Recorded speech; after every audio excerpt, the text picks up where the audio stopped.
that's actually such a fun talking point because oh my God, and it's super universal. Like it's unbelievable the warmth I feel immediately if I see somebody has the area code of Jersey. It's crazy. Yeah. I believe in that the most.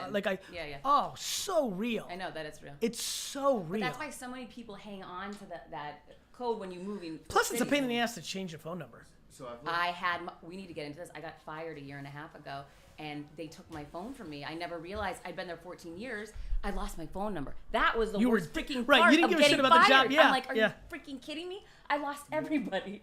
Thank God for social media. I was like, blah, DM me your phone number. That is a pain in the ass. Still have 10 years in New York, and I keep renewing this. Oh my gosh, that's dedication right there. Gotta hold on to it, Keep it real. Until it's illegal. I'm not sure I'm supposed to have it still. Just don't get pulled over, please. You ready? All right, we're ready. We are recording for you. Okay, I am at your mercy. Thank you. So welcome back, everyone. I'm so excited. This is my first show, Creating Confidence with Heather Monahan. And as everybody knows, I go big or go home. So my first guest, I'm so excited to introduce you. You already know him. You know him and love him. It's Gary V. And a brief bio for anyone who might not know. I hate the one Trouty sent me, so I'm going to go off what I think. He's the chairman of Vaynerchuk. He's co-founder of Empathy Wines, which we're so excited about. Co-founder of VaynerMedia. He's an international best known for his speaking, his writing, best-selling author, 5 New York Times best-selling books. He is a social media phenomenon and mentor to millions and overall badass. So I'm so glad to have this time with you today. Thank you. Thank you so much. Thank you. All right. So I want to start today. This is interesting because I'm looking at the show around how do we create confidence for ourselves and others and diving into some of the hard times in life and how we bounce back from them. Just so you know, I reached out to your team and I said, guys, your team's amazing, by the way. And I said, guys, I need your help. Help me dig into his past and let's find some times he struggled with confidence. That must have been hard. No, you're going to love this one. This has happened to no one. Heather, we spoke to his family. We spoke to all employees. There aren't any times this man has struggled with confidence. Is that true? I would say outside of the 6th to 10th grade window around singularly, am I starting to like girls and do I have the confidence to ask them out is really the only even resemblance of anything. Here's what I've done. And this is super interesting where you just took me with that question. One of the things I'm most proud of is I talk about only things I know. One of the reasons I'm improv, one of the reasons, look, we're doing this podcast. You could see I'm trying to run the company seconds before we sit down. I'm trying to be cordial. I felt bad because I have fires going on right now. But you're sitting here. We had a few minutes before we started this, and I'm shit. Let me put this down. And I wanted to be nice. I'm I don't want to be that right. But I can go on in a second because I will only talk about what I know. It's the same answer to what I'm about to tell you. I have basically only done things that I love and I'm good at. So it's super hard for me to lack confidence when I'm disproportionately passionate and disproportionately capable of the thing that I'm doing at all times. Plus, then I'm also really, really good with people and don't overvalue their opinions. And so, look, everybody has struggled with confidence, but one of the reasons in that investigative reporting that it's been tough is I've no question, I've now come realize I'm a little bit of a unique kind of dude. And I think there's strengths and weaknesses in that. I've never experienced skydiving because I'm I don't like that and I don't want to do that. There's a lot of things that are limited about me. Sure. But it's also the reason that was the answer. And I think the overarching answer, and I just touched on it, is one thing I can tell you is you will be hard pressed to go through life and find many people as deeply insular as I am. I am remarkably incapable of getting too high on people's positive feedback or too low on, I'm just in this weird, deeply weird zone of it is what it is. I have super good intent.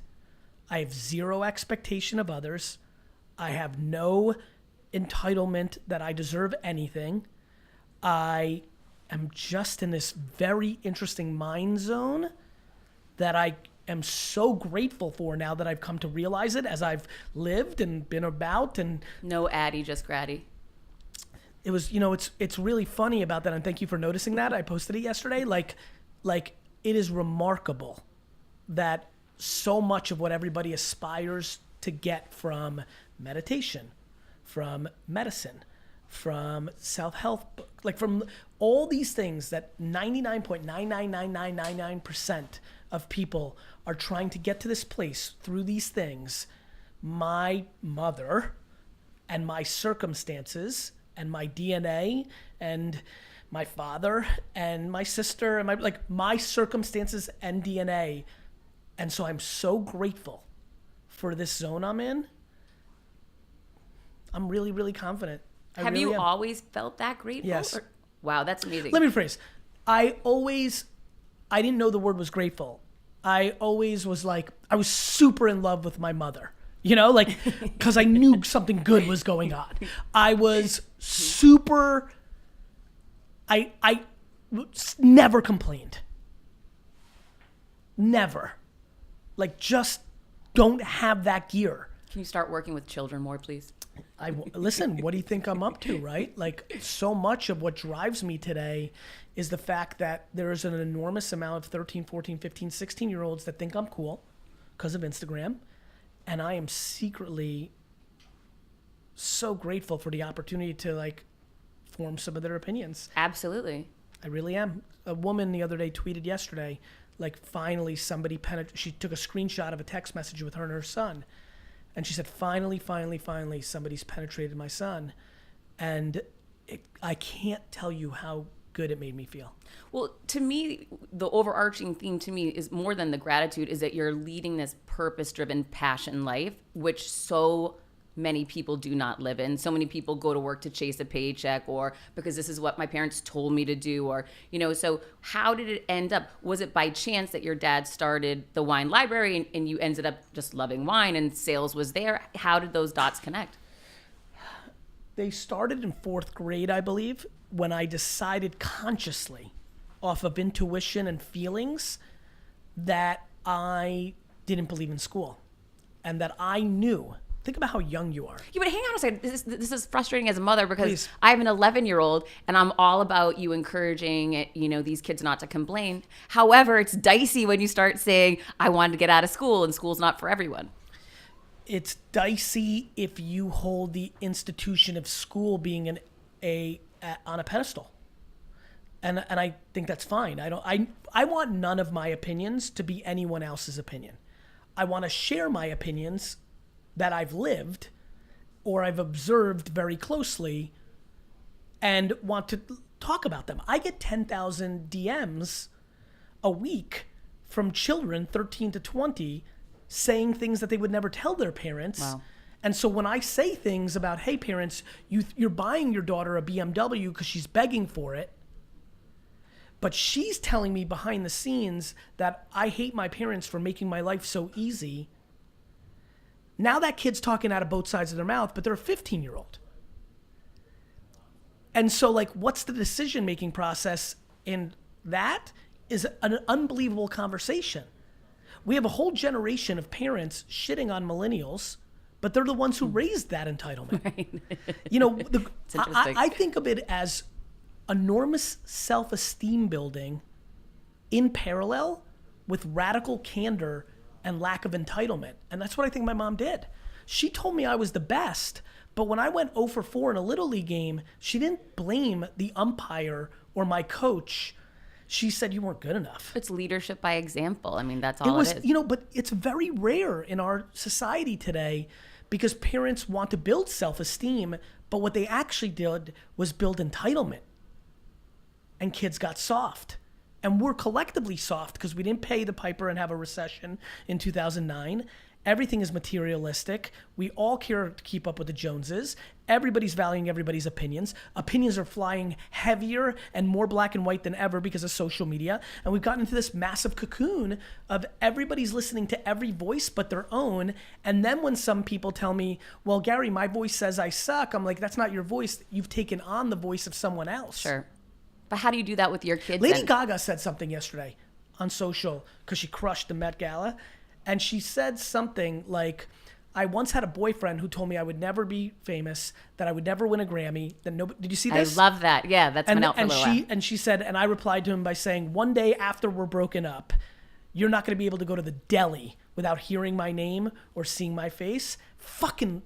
She put it out into the universe. She owned it, and I showed that to my kid. That's so funny. You just brought that quote up, and I just so understand that. Yeah. I was told by the system, by my report card, by the friends' parents, by my teachers, by everybody that I would be a failure. D's and F's. You were going to be a failure in life. The only voice I listened to was my own. And that was instilled by your mom. Correct. Through self-esteem. I'll never forget it. Opening a door for an elderly woman when I was 8 years old at a McDonald's. I can see it now. Oak Tree Road, Bradley's, Edison, New Jersey, 1983, maybe 84, before November. Opening a door for a woman, sunny day, McDonald's, opening a door for a woman, and my mom went off as if I won a Nobel Peace Prize. She instilled positive reinforcement around a very good behavior. My mom also punished me on every report card. She punished me consistently through high school. No Nintendo, no TV, no phone, no friends, no going out. All the way through my senior year of high school. Even though I was proving to her that I was capable, sports cards, helping my dad's business, she held me accountable. I was still a student and I was failing at school, and thus you should pay the price. That accountability mattered. A lot of moms and dads are overacting the other way. They decided entrepreneurship is cool. Their kids getting F's, and they're like, hey, you're going to be an entrepreneur. But what I'm worried about is they're creating entitlement, And so this tightrope of self-esteem building while being accountable is remarkably difficult. And then back to like the 6th to 10th grade of like, I like girls, but I'm scared to ask them out because I don't want rejection. Sure. I also didn't conform to peer pressure ever. And that was because I just couldn't hear anybody else's voice. I couldn't hear anybody else's voice but my own. Well, there's no way you would have been able to get to where you are today, specifically from the social media standpoint, where there are so many haters, there's so much negativity and attack online, that you developing this authentic confidence has got to be one of the reasons why you could get here. You know where it comes from also? Balancing it with empathy. Let me give you my perspective on when I read something that says, well, you're a crackhead, Gary, or you're a charlatan, or you're lucky, or your daddy gave it to you, when they don't know the story of what I actually did at Wine Library. All those things penetrate first level hurt. Nobody wants to hear it. But immediately my place doesn't go into, I'm confident, fuck you. My place goes to, man, God, thank you, God, for not letting me live a life where I would actually take the time to spend and consume somebody's content. I don't even consume anybody's content to begin with, let alone consume with the interest to tear that person down. You have to be so unhappy inside to want to manifest tearing somebody else down. And I listen, I don't like talking about this, but this is your first episode and I want to give you something. Thank you. My grandma was remarkably negative. She has dementia now. She's been, in essence, gone for 5 to 7 years. But she's been gone to me for 25 years because she was the singular most negative person I'd ever come across in my life. And the reason I checked out from her at 16, 17, 18, whenever I did, was because she spent 100% of her time tearing down other people. My father, my mother. It's your father's mother. Yes. My aunt, my sister. She tried to do it to me, but I was like she gave up on tearing me down, I think, at some level, because she could sense that I didn't give a fuck, but nonetheless, I'm disproportionately optimistic and positive. But my grandma spent her whole summer with us, every summer. So how would you create boundaries to protect yourself from someone like that? I couldn't hear her. But other people can. How did your sister do it then? She did it. Oh. Do you understand? That stinks. It sucks. And so, like, what people don't know is everything about me, because I don't share everything like I just shared with you. And the reality is, like, I've seen it up close and personal. I know the extreme positivity. I know extreme negativity. Not only was she a disproportionately negative person, she lived her adult life until she was my age right now, 43, before she moved to America. And like lived in Soviet Russia. She was a widow with a 15-year-old. Like she had a tough life. She had a tough fucking life. Yeah. She like was a child in World War II. Like I don't judge her. Right. But I also understand what it is. And I understand why my dad is the way he is, because that was his framework mother. His environment was the Soviet Union and that mother. Mine was America and coming of age and my mother. So I'm grateful. How did your dad and your mom get together? Because they sound really Sometimes different. opposites attract. And, and my dad is amazing in a lot of ways, Sure. but he will look at the world negative. My dad starts with no. I start with yes. That's a very different way to see the world. Are they proud of you now, your dad specifically? Oh, my dad and I are outrageously close. And my dad, just because he starts with no, or just because he had a negative mom and because he's negative, doesn't mean there's so many. I mean, my dad is ridiculously loyal, outrageously proud. No, you know what? Let me tell you what I mean by that. Please. I want to do a better job with this question. When I wrote my first book, some people in my family were upset. They don't like hearing about inside your life because it was inside our life in the past. I think my parents, well, first of all, my mom, I've literally made her out. Like my mom loves her life. She worships you. Well, she worshipped me from the get. Right. She lost her mother at 5. Oh my gosh. Her dad went to jail when she was a kid, like for 10 years. She had a tough life too. Way tougher than my grandmother. Wow, interesting. Thus, as you can imagine, it's hard for me to let people have excuses about having a tough child. Like, it's very hard for me to accept people blaming their childhood when my mother lost her mother at 5 and lost her dad for 10 years to jail when she was a teenager. And like, who raised her? Came a stepmother. Wow. Who wasn't thrilled about it because she was just devastated from losing her new husband to jail. And then she came to America and was poor. And she worked every day of her life, went on my mom and I went on 2 family vacations. Like my mom never complained a day in her life. Her life is shit compared to 99.999% of people that come to me with complaints. It's hard for me to get going to accept your complaints when that's my mom's life and it's right in my face. Forget about my life, which had its hardships, but like not compared to most or just in the mix, like my mom's the most positive, like amazing, like I'm a byproduct of her. So what do you think that is, a choice? DNA is big. Chemicals that were put in her because she didn't decide at 5 years old to be like, fuck it, I'll face this disaster. I think chemicals real. I think chemicals are real. Look, this has been figured out long before us. Like DNA and environment is real. DNA is crapshoot. Environment gets into an interesting game, right? It's also a crapshoot. You don't pick your parents, but what you decide to listen to and whom becomes a very interesting debate to me. One of the things that I'm very proud of is I am the practical, positive reinforcement in a lot of people's ears right now, and I take that very seriously, and it really makes me happy because a lot of people don't have the luxury of having family that is cheering exactly.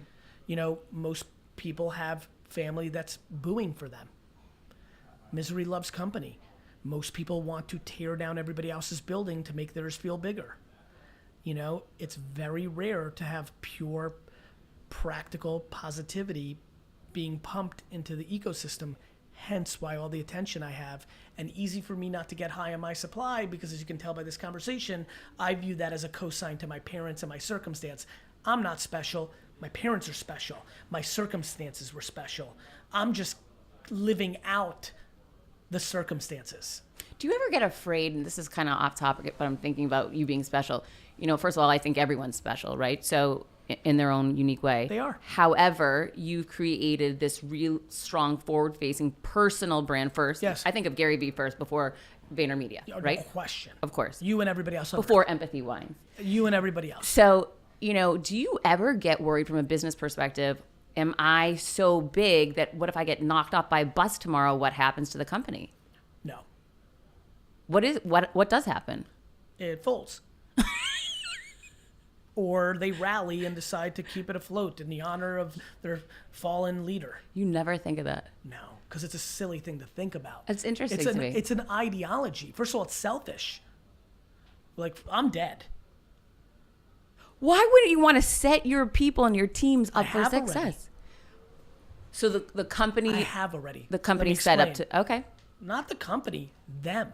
Fuck the company. I care about them. Do you know what happens to Dustin?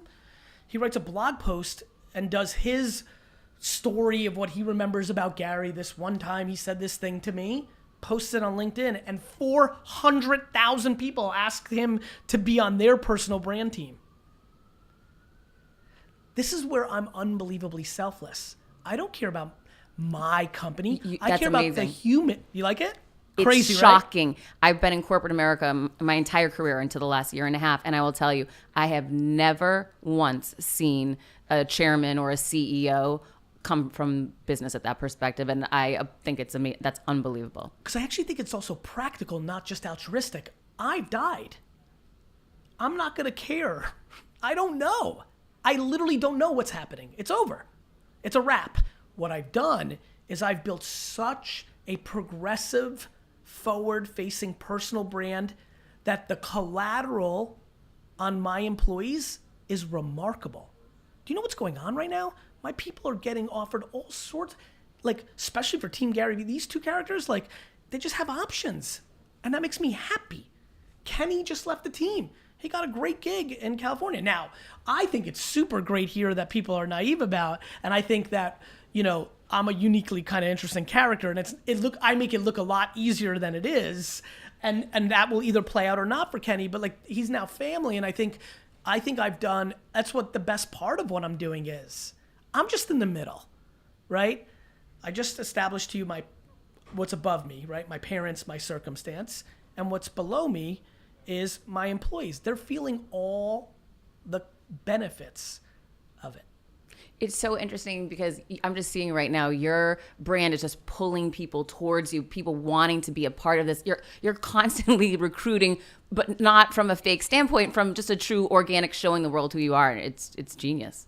Yeah, and it's very look, this is I know a lot of people who are listening right now have never heard of me, so this is going to come across pretty aggressive. So I'm hedging, so please bear with me. I hope you see the purely good part of this, not the narcissistic part. But my ambitions are remarkably high. Like, I wake up every morning trying to have a statue made of me. Hashtag goals. Like, and here's why it's worthy of a laugh and why I had to hedge it. One could see that and be like, ugh, like, what is that? I see it as, if that is actually your framework, the only way you do that as a human that is not an athlete or a politician is you have to be disproportionately one of the great, nice humans of all time. I'm trying. I think I was gifted something. It'd be like, if you're LeBron, you don't wake up in the morning at 13 when you realize, oh my God, I could literally be one of the greatest basketball players of all time. You don't kind of then run away from that and say, like, I'm going to be a painter. Sometimes people do, Gary. That's the thing. And that's what's important about this show and about your content, is letting people know your job is to chase your passion. Your job is, even though it's scary, even though it's hard, even though everyone's telling you not to do it, even though the money's not there yet, go anyways. Look, you're preaching. I think that one of the manifestations of my work that I'm most proud of is, if somebody goes and reads Crush It, which I wrote in 2008 and came out in 2009, we're talking about a decade now.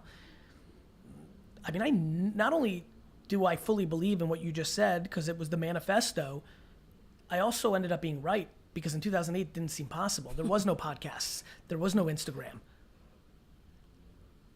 You're preaching, sister. Like, here's why.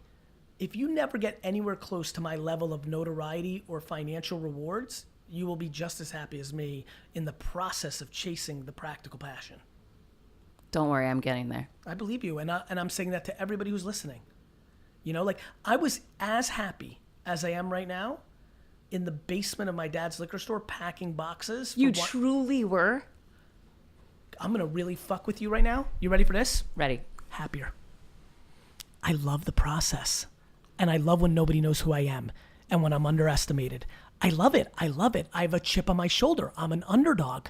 I like being underestimated. The thing that is most difficult in my life right now is that I'm overestimated now. That's interesting. Now I've crossed the chasm where I could say anything to a certain group of people and they're going to think I can pull it off.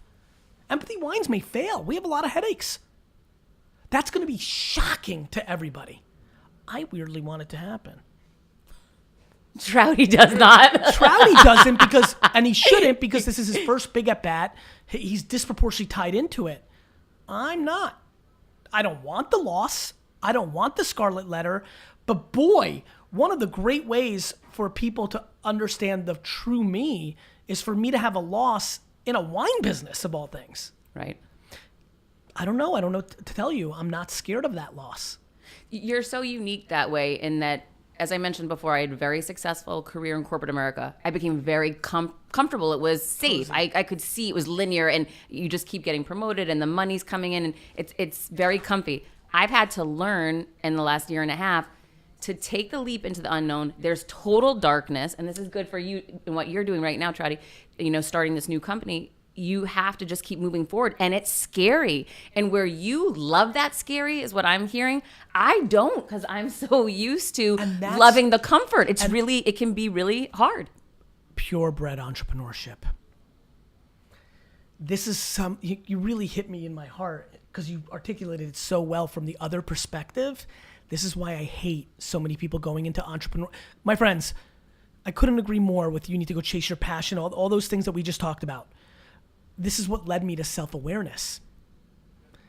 Please make sure you're hearing both of us very clearly. You chasing your passion doesn't mean you can't be a number 4. Your passion, your happiest place might be the number 4 right. for a leader that you blindly believe in for the next 63 years. Sure. I'm not sure D-Rock's ever going to leave now, whereas 2 years ago, and 2 of his teammates who are in the trenches with him are like, that might be true. They both just shook their head because I think that might play out, and it may not. And tomorrow he could walk in, that's fine. But where I'm going with that is self-awareness. You're right, I love the dark. I started when I was 9. You're in 4th fucking grade. Of course you're supposed to go through school. It's also 1983, 84, 85. There is no entrepreneurship. College is the only way to win in our society, right? You want to talk about real dark? I've only lived in dark. I've only lived in the unknown. In a weird way, that was an amazing gift that you were given. Although I went the other way at that time, I would have thought your life was hell, that you had to work it. Yeah, everybody thinks that. It sounds so hard. What's hard is not doing something that is true to you. And so I want to really redefine success. I really, really do. I really this is my new thing, which is like, okay, wait a minute, right. Everybody starts with a North Star. If I, through my sheer will and gifts, can start a true movement of conversation that success needs to be happy and calm, not rich and famous, boy, could I really be good when I do finally get hit by a bus. That has to be the ROI. It has to be. And my big thing is cars and diamonds and wine and sneakers and homes and planes and tickets to big events. Please don't make that your aspiration. It's fine if you want to, knock yourself out. But please understand that making $88,000 a year, loving it, will always, always beat making $297, hating it. Absolutely. And we don't have that conversation in our culture just yet. And when people just heard follow your passion, where they get stuck, let me give you an example. If we did this podcast 11 years ago, following your passion, and the other person on the other line says, well, my passion is to play video games, there was nothing for him or her to see that they could make enough money to live in society around playing video games. When I say that now, everybody knows that you can be an esports star, and not only can you live your passion, you can be rich and famous being ninja. I'm familiar. My 11-year-old tells me every day. So what happens is, that's my concern. My concern is that everybody listening right now, follow your passion, do your thing. If that thing is knitting, or if that thing is sports gambling, which would be highly not acceptable right now by most parents of 11-year-olds, though the math behind it is very similar to poker and all this other stuff. And I do believe that moms and dads all across the world right now have 11-year-olds whose number one passion is sports betting, and they look down on it because what they look on was the past. Bookies, the mafia, right. Las Vegas. That's where we're all coming from our past. And I always look at the future. That's my knack. So what I see is that the sports bettor is going to be put on a pedestal similar to the stock trader or similar to a professor. Or let me give you an example. It's already happened. If you walked into your parents' house in 1987 and said, Dad, I want to be a chef, your dad would have been like, you're going to be a cook in a restaurant, you loser? But what would have happened is you could have gone on to become a famous chef, which is what culture was 10 years ago. It's not as cool today to be a famous chef as it was 10 years ago. Still pretty cool. But it's still pretty cool, and it's crazy compared to 1985, where your parents would have thought you were a cook. Well, what you just taught me, and I think it's really important to highlight this, we're all coming at something from our past experience. What we can stop in that moment and do instead is come at it from what our future may be and look to see what it may be and open our minds to thinking differently. And if you listen to your kids, they're going to give you insights to what the future can be. Absolutely. And this is a very powerful parenting tip. Every parent is judging their kids based on yesterday, but your kids are living in today, which is a better indicator of tomorrow. That's really, really powerful. Dropping knowledge, Gary. Trying to give D some micro content for my Instagram. But this is I really like how I articulated that. Like, that makes a lot of sense to me. And that has been the benefit. When I said to my dad, I want to open a .com in 1996, my dad had never been on a computer at that point. I'm being serious right now. Had never physically used a computer at that point. 1996. So he's, 43 years old and has never in his life used a computer. So for him to judge me deciding to launch a .com, I ended up being historically correct. I also luckily had an incredible father who at that point saw what I did in the liquor store from 14 to 21 and saw that I worked hard and I wasn't an idiot and I paid my dues, and he gave me my opportunity to do that. Right? A lot of kids go into their family business and expect their parents to let them do something, but they didn't put in the 7 years that I put in. Right. People are always like, Gary, how'd you convince your dad to let you do those radical things? By working my face off from 14 to 22 by the time I was 20. Nobody understood that. So anyway, man, I'm really excited we're talking about this. I think we just helped a lot of parents. I really mean that. And hearing that you have an 11-year-old, like, he's more right than you are. Now, the key to this whole thing was, it's funny that I brought up 14 to 22. The key, if your son wants to be a professional sports gambler or a sports card flipper or a sneaker flipper or an esports star or an Instagram celebrity, is work ethic. This is where parents often make the mistake in reverse. When I turned 14, I was a bad student. I was already a baseball card entrepreneur. My mom and dad looked at me and said, you now work in the liquor store every day. You're not going to Harvard, big shot? That means you're going to have to work. Right. You might as well start now. So if your kid tells you that they're not going to follow the school system, I don't think, and they're not going to be in the NBA, they might not be able to be on 3 basketball teams. You may have to cut them to 1 because you want them to still have a balanced life, but they better fucking work. Parents are not putting kids into the working system early enough. So now you have a kid that's getting D's and F's, but he's telling you, Mom, don't worry, I'm going to be the next Mark Zuckerberg. Mark Zuckerberg sold CDs. Mark Zuckerberg built apps when he was a kid. There's a second part of this conversation that's not being talked about. I've never talked about it. I'm pumped for putting this on film as well. If you're going to let your kid be an entrepreneur and that's the path, I want that kid to actually work. So what job do you want these kids to get? Either a business that actually makes money that they're doing by themselves, that's fine. Get a joint account. Show me, Ricky. Not ideas. Fuck ideas. Execution. You got a business this summer? You're a DNF student going into 9th grade. Now we're going to high school. We've had a very adult conversation that you're not going to maybe go to college or you're not a great student. Okay, in between your summer from 8th to 9th grade, instead of slacking off and getting ready for high school, you either A, go work at Walmart so you can get dirt under your nails because that's the future of your life. Ooh, no kid wants to do that. Or you better start flipping on eBay or StockX, or show me that your Instagram account around Magic the Gathering or around fashion makes money. So I'll give you June, but if on 4th of July, you can't show me a bank account that has $2,000 in it because you sold ads on your Instagram, now you're going to Walmart. Suffocating that is the key to practical parenting instead of ideological parenting. Right. And that is the framework of my optimism and confidence. And confidence. Because what happens is that kid gets real life. And so what's going to happen is Sarah is either going to sell $480 worth of slime, which the market is going to give her positive reinforcement. Not her friends saying that she looks pretty. The market buying $480. That's what was my positive reinforcement. I didn't need my teachers or my friends or the system. When I did a baseball card show and I sold $2,000 worth of cards, the market was telling me I was good. Validating you. Validation. Yes. The market. No individual you didn't need human. anyone to do it. The market. Look, I'm literally getting, look at these goosebumps. It's a really interesting insight. That is really powerful. It's why nobody's opinion ever mattered to me, but everybody's collective opinion matters to me. Yes. My reputation matters to me, just not Dustin's singular point of view. And Dustin's matters to me because he knows me better than you do. And now you matter more to me than you did 30 minutes ago. But Ricky Pants 49, who leaves a comment on Insta, he just knows what he sees on Insta. Right. He doesn't know me. Your closest friends and relatives don't know you.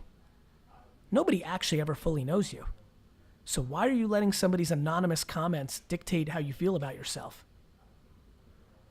That's so important. I get so much feedback from people that haters crush their confidence and they really struggle to overcome them. They value other people's opinions. You know what else it does? People are like, Gary, you're so humble. I don't value other people's opinions. So when people come in and say, you walk on water, I'm like, cool. No, really, it goes both ways, right? A lot of people talk about the trolls or the haters. You know, when you kind of cross the chasm and now you're getting macro ridiculous. We like the praise, though. We like the praise. And I think that's where people's vulnerabilities are. They love the praise, so now they're validating other people's singular opinion. But then, whoops, what just happened?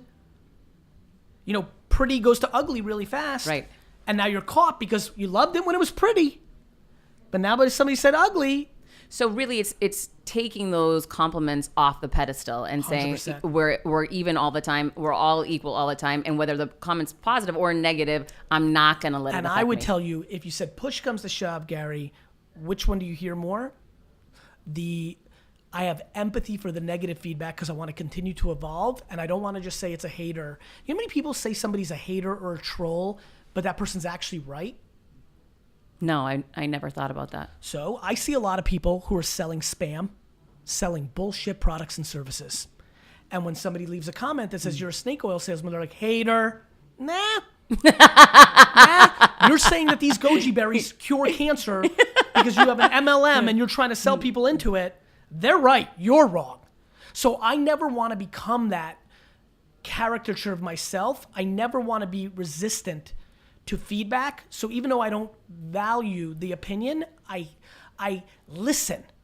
It may not penetrate my soul or my behavior, but I listen, and I always try to calibrate it against of like, do not become delusional. Do not become a caricature of yourself. Got it? It's very easy to get caught up when you have as much positive, reinforcement as I have. Right. But I try to keep myself very much in the zone. I like that idea of, really, instead of thriving off of the compliments, thriving off of the positive feedback, let it come in, accept it, listen to it. Like I said, listen to everything that's out there, but don't allow it to affect you. Listen, I'm more likely to, really be thoughtful about a troll comment than smell the roses. I really am. And I think that that level of, if you're going to have confidence, you need to balance it with humility. That's where it gets really going. And then you sprinkle a little empathy for the other person. Again, everybody who's listening, if you've literally stopped posting because somebody said you're ugly or stupid, like, you have to understand that person's in a bad place. Right. We have to start talking about that. Like, it takes energy to muster up watching something and then leaving a bad comment. Think about how miserable. Could you imagine if that was your life? No, it's very sad. Like, I've never done that in my life once. No. Never. But you're right. It's all about them. It's not about the person that's receiving the version comment. of me that's like that is sports me. Like, I just said I've never done that, and I actually just thought of something that almost happened yesterday. Yesterday, the Milwaukee Bucks beat the Celtics. You might be a Celtics girl since you're from up there. And it goes to 3-1, the series. And I wanted to tweet at Paul Pierce, who after game one, when the Celtics won, said the series was over and the Bucks were finished. I wanted to tweet him and be like, now what, dick? Because I hate Paul Pierce. Because I'm a Knicks fan. Again, back to I mentioned my grandmother. Because I have a version of me where I'm sad as a Knicks and Jets fan, and I want to pull down the Patriots and the Celtics, I'm like, ooh, that's sports. That's a different arena. That's light. But I really feel it, but that's sports. Wait a minute, that's how people actually live life. If my real life was Jets fan Gary, I would be devastated. And the fact that that's how everybody actually is acting right now about politics and life and social media. So one of the things that, that's why I understand certain things. I'm self-aware that I am, envious of other teams being successful. I'm sad that my team is not winning. I don't feel in control. One of the biggest reasons I tell everybody you're fully in control is because I believe it. I believe I'm fully in control. It makes my life happy. I am not in control of the New York Jets. Why do you think I want to buy them? That misery, I want to get into control. If I own them, then I am in control. And so that's how people live their lives. They feel like the government's in control. Right. They feel like their spouse is in control, their boss, their corporation, the system. Yes. I don't believe that. I believe you can be that doesn't mean that women don't face more difficult things than men. That doesn't mean minorities don't feel, sure. There's systematic issues, but everybody's got problems. Having too much is a problem. Sure, it can be. I mean, I've been talking more. Not only do I think it can be, if you actually hear what I said earlier, the BMW story, I spend way much time on the entitled rich kids than I do on the poor kids. I think the poor kids have it good because they have a chip on their shoulder, and with the new internet, nobody's stopping them. Right. I think it's the rich kids or the overspoiled kids that are in deep, deep, deep, deep shit. They're soft. What about your kids? Gonna be soft. I mean it. I'm not joking. But what can you do then to address that? I'm gonna do the thing I'm gonna do, which is I'm gonna cut them financially off completely. Oh my gosh. Completely. Are you serious? I feel like I'm going down an inevitable path of giving away all my wealth to charity. I really believe that. Which is wild, because 10 years ago I would have laughed you out of the room if you told me I'm an immigrant, you give your family the money. I just think the money's a problem. That's shocking. It's shocking for you to even to come out of my own lips. But this is what happens when you live something. This is why I love talking about things I know instead of judging things I don't. Right. I judged Bill Gates and Warren Buffett 15 years ago when I first heard it. But that's because I hadn't lived it yet. Now I realize, oh my God, if my kids know that they have a parachute at all turns, they can't live a life of comfortable. Wow. Which then leads to uncomfort. Exactly. But I have to watch them because they're still young. For example, it's uncomfortable to me because I would never want anything I achieved to be hedged that it wasn't done by me. Mm-hmm. But that's me. Not everybody's like that. Some people love the idea of being third generation wealthy and just enjoy. I have too much pride and love of the process. Some don't like it. So you've got to listen. So I'm just going to be thoughtful and woke and open to all these things with my kids, and we'll see. I have no idea. Most likely one of the kids is going to want to climb my mountain and be bigger than me, and one kid's going to want to give away all the money in Africa, and all of that's fine. I will not judge my children on how they react to their circumstance and DNA. I will not. I have no interest in my kids being entrepreneurs. I have no interest in my kids Good for you. being competitive. I have no interest in my kids being like me. I have interest in one singular thing. Can they have as much peace of mind and happiness as I do? That's what it's all about. 100%. That's the real confidence. It sure is. So I can't wrap up this show, Gary, without coming in hot. Anytime I'm scared of doing something, I have to do it. So I got to ask you something. Go ahead.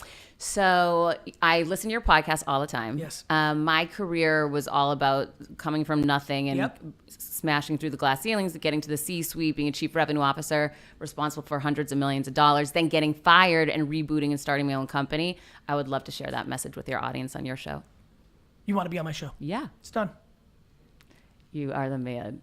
Thank you. You're welcome. Thank you so much. I'm so grateful for you sharing your insights, your personal moments with this audience and for your time and just for everything you do, because as a mother, I appreciate it a lot too. Thank you. Thank you. Awesome. That was so good, right? Gary. That was really good. God, that was awesome. Really good. You're Thank you awesome. for getting me in that place.